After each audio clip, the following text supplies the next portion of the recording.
తెలుగు ప్రజల ప్రత్యేక రాష్ట్ర ఆకాంక్షను నెరవేర్చడం కోసం తన ప్రాణాలను పణంగా పెట్టిన మహానీయుడు అమరజీవి శ్రీ పొట్టి శ్రీరాములు గారి 125వ జయంతి వేడుకలు పల్నాడు జిల్లా కలెక్టరేట్లో ఘనంగా జరిగాయి. ఈ కార్యక్రమానికి ముఖ్య అతిథిగా విచ్చేసిన నరసరావుపేట శాసనసభ్యులు డాక్టర్ చదలవాడ అరవింద్ బాబు గారు జిల్లా కలెక్టర్ కృతికా శుక్లా గారితో కలిసి పొట్టి శ్రీరాములు గారి చిత్రపటానికి పూలమాలలు వేసి ఘనంగా నివాళులర్పించారు. ఈ సందర్భంగా ఎమ్మెల్యే గారు మాట్లాడుతూ తెలుగు జాతి గర్వించదగ్గ గొప్ప నాయకుడు పొట్టి శ్రీరాములు గారి అని కొనియాడారు. 58 రోజుల పాటు ఆహార పానీయాలు మాని ఆత్మత్యాగం చేసి ఆంధ్ర రాష్ట్ర సాధనకు బాటలు వేసిన ఆయన త్యాగనిరతిని స్మరించుకున్నారు. రాష్ట్ర చరిత్రలోనే ఆయన పేరు శాశ్వతంగా నిలిచిపోతుందని, ఆయన ఆశయ సాధన కోసం ప్రతి ఒక్కరు కృషి చేయాలని పిలుపునిచ్చారు. కలెక్టర్ కృతికా శుక్లా గారు మాట్లాడుతూ జిల్లా యంత్రాంగం తరపున అమరజీవికి నివాళులు అర్పిస్తూ ఆయన చూపిన క్రమశిక్షణ, దేశభక్తిని నేటి తరం స్ఫూర్తిగా తీసుకోవాలని కోరారు. ఈ కార్యక్రమంలో జిల్లా అధికారులు, కలెక్టరేట్ సిబ్బంది మరియు ప్రజాప్రతినిధులు పాల్గొని నివాళులు అర్పించారు. ఒక సామాన్య ఇంజనీరుగా జీవితాన్ని మొదలుపెట్టిన శ్రీరాములు గారి వ్యక్తిగత జీవితం ఎన్నో విషాదాల నిలయం. 1928లో భార్యను, పసికందును, ఆ వెంటనే కన్న తల్లిని కోల్పోయిన ఆ వ్యక్తిగత శోకాన్ని దేశ సేవగా మార్చుకున్నారు. కేవలం దేశ స్వేచ్ఛ కోసమే కాదు, దళితుల ఆలయ ప్రవేశం కోసం ఆయన చేసిన పోరాటం సామాజిక విప్లవానికే నాంది పలికింది.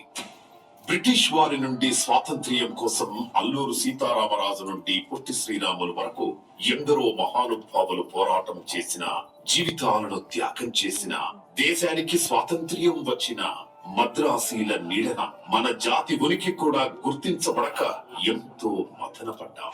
గుండె మండి దేశానికి త్రివర్ణ పతాకాన్ని అందించిన మన గడ్డపై మన జాతి గౌరవం కోసం శ్రీరాములు గారు పూరించిన శంఖారావమే ఆంధ్ర రాష్ట్రం.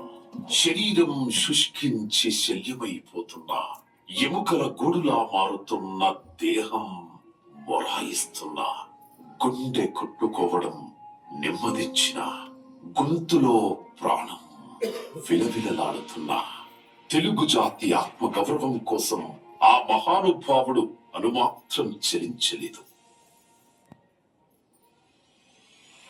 1952లో 58 రోజులు సుదీర్ఘ రాత్రులు, ఒక్క మెతుకు అన్నం ముట్టక, కనీసం ఒక్క గుక్కెడు నీరైనా తీసుకోక, మృత్యువును సైతం తన సంకల్పంతో గెలిచిన వజ్ర సంకల్పుడు, తన రక్త మాంసాలనే ఇంధనంగా మార్చి తన జీవితాన్నే ఒక మహాయజ్ఞంగా మలిచి మనకు ఒక ఉనికిని, ఒక రాష్ట్రాన్ని ప్రసాదించి అమరత్వం పొందిన ధన్యజీవి.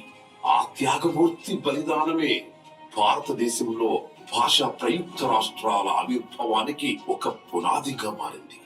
ఆయనే మన ఉద్యమ స్ఫూర్తి, అమరజీవి పొట్టి శ్రీరాములు గారు.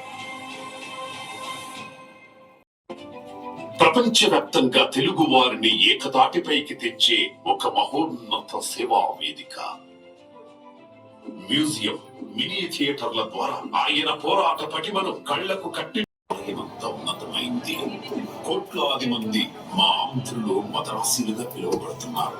మా ఉనికి కోసం, మా ఆత్మగౌరవం కోసం మాకు ప్రముఖ విద్యాలయాలతో, ప్రసిద్ధ ఆసుపత్రులతో, పచ్చటి ఆహ్లాద ప్రకృతితో, నీటి సరస్సుల వయ్యారాలతో, విశాల రహదారులతో, న్యాయ నగరంగా, ప్రజా నగరంగా సాకారమవుతోన్న చోట అభివృద్ధి చెందుతున్న అమరావతికి తనే సాక్ష్యం అన్నట్టుగా మొట్టమొదటగా అమరజీవి భారీ విగ్రహం కొలువుతీరింది. మన అస్తిత్వం కోసం జరిగిన ఆ మహాత్యాగానికి, రాష్ట్ర అభివృద్ధికి తీసుకున్న సంకల్పానికి ఈ విగ్రహమే ప్రతీకగా నిలుస్తుంది. అమరజీవి పొట్టి శ్రీరాములు గారి ఆశయాలను భావితరాలకు అందించడమే మన అమరజీవి పొట్టి శ్రీరాములు మెమోరియల్ ట్రస్ట్ ప్రధాన సంకల్పం.